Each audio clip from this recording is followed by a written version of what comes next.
এবার ভেনেজুয়েলান মাদক কারবারিদের বিরুদ্ধে অভিযানের নামে সম্ভাব্য যুদ্ধের প্রস্তুতি নিতে যাচ্ছে ট্রাম্প সরকার। ক্যারিবীয় দ্বীপপুঞ্জ পুয়ের্তো রিকোর একটি বিমান ঘাঁটিতে অন্তত 10টি F-35 যুদ্ধবিমান পাঠিয়েছে যুক্তরাষ্ট্র। এছাড়া অঞ্চলটিতে নতুন করে নৌবাহিনীর শক্তিও বাড়িয়েছে ট্রাম্প প্রশাসন। এখন পর্যন্ত ভেনেজুয়েলার জলসীমার বাইরে অন্তত 8টি যুদ্ধজাহাজ প্রেরণ করেছে মার্কিন নৌবিভাগ। আর এতে ক্রমেই উত্তপ্ত হচ্ছে ওয়াশিংটন কারকাজ সম্পর্ক।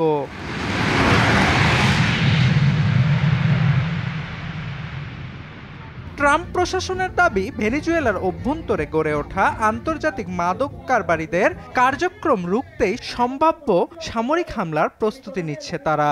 এ বিষয়ে ওভাল অফিসে সাংবাদিকদের সঙ্গে কথাও বলেন ট্রাম্প। আমরা চাই না ভেনেজুয়েলা থেকে মাদক যুক্তরাষ্ট্রসহ বিশ্বব্যাপী ছড়িয়ে পড়ুক। ভেনেজুয়েলা তাদের দেশের দুর্ধর্ষ অপরাধীদের যুক্তরাষ্ট্রে প্রেরণ করেছে, আমরা এটা মেনে নিব না। এদিকে চলমান উত্তেজনার মধ্যে আন্তর্জাতিক জলসীমায় যুক্তরাষ্ট্রের যুদ্ধজাহাজের ওপর যুদ্ধবিমান উড়িয়েছে Venezuela.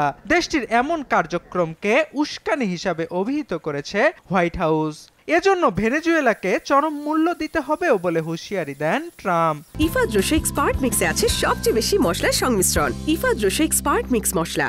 Well, I would say they're going to be in trouble. We'll let them know about that. We heard that happen, but it wasn't really over. আমাদেরকে বিপদের মুখোমুখি করতে তারা যদি যুদ্ধবিমান উড়ানো অব্যাহত রাখে, তাহলে তাদেরকে রুখতে গুলি চালানো হবে। Well, I don't want to talk about that, but if they do put us in a dangerous position, they'll be shut down. তবে ট্রাম্প প্রশাসনের সামরিক তৎপরতাকে ভালোভাবে নিচ্ছে না ভেনেজুয়েলার প্রেসিডেন্ট নিকোলাস মাদুরো। যুক্তরাষ্ট্রকে সহিংসতার পথ পরিহার করে ভেনেজুয়েলার স্বাধীনতা, সার্বভৌমত্ব ও স্থিতিশীলতাকে সম্মানের আহ্বানও জানান তিনি। এছাড়া যুক্তরাষ্ট্রের হুমকির জেরে নতুন করে প্রায় 3,40,000 সেনাকে একত্রিত করেছে মাদুরো প্রশাসন।